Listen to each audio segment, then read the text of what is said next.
안녕하세요. 오늘 2023년 6월 28일 수요일입니다. 함께 보실 말씀은 로마서 15장 22절에서 33절까지 말씀입니다. 이제 로마서가 거의 마무리되어 가면서 이제 다음 장 16장은 인사와 이제 이런 것들이고요. 이제 오늘 본문에서는 본인이 로마에 방문하겠다라고 하는 계획을 이야기하게 됩니다. 여러 번 로마를 가려고 했지만 갈 길이 막혔고, 그래서 지금은 못 가고 있다라고 이야기하면서 언젠가 스페인으로 이제 가려고 계획하고 있는데, 가는 길에 로마에 들려서 여러분들과 교제하고 싶다, 이런 이야기를 하고 있습니다. 그러면서 뒤에 말씀에 32절 말씀을 보면요, 여기 제가 위엔 잘못 썼는데, 그래서 내가 하나님의 뜻을 따라 기쁨을 안고 여러분에게로 가서 여러분과 함께 즐겁게 쉴 수 있게 되도록 기도해 주십시오.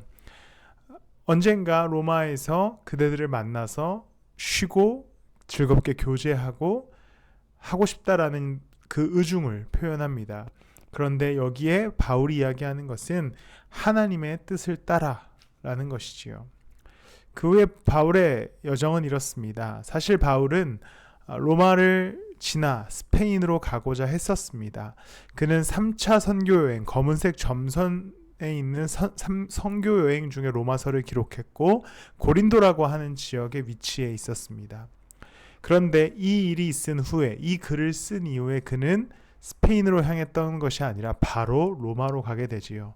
그 이유는 실제로 로마 성도들을 만나기 위함이었다기보다는 그가 감옥에 가야 했기 때문에 배를 타고 로마로 향하게 됩니다.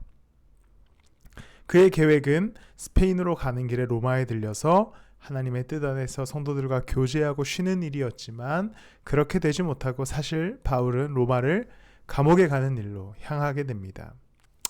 그런데 바울은 어떠했을까요? 아마도 그는 하나님의 뜻을 따라 걷고 있다라고 하는 확신 속에서 그의 계획이 어떻게 변하든지 상관없이 즐거워하며 하나님의 길을 걸어갔을 겁니다. 우리가 어떠한 일을 계획하고 어떠한 삶을 계획한다 할지라도 또 우리의 뜻대로 되지 않는 경우가 있습니다.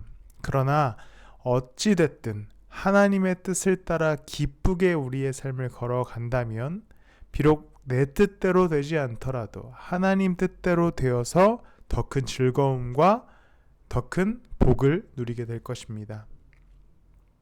어떻게 가시든 하나님과 함께 걸어가시기를 축복합니다. 기도하겠습니다. 하나님, 우리는 여러 가지 많은 계획으로 하루하루를 살아가고 또 한 주간을 지나갑니다.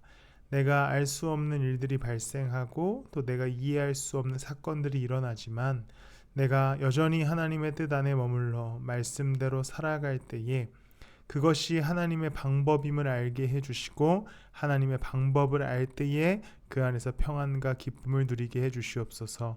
감사드리며 예수님의 이름으로 기도드렸습니다. 아멘.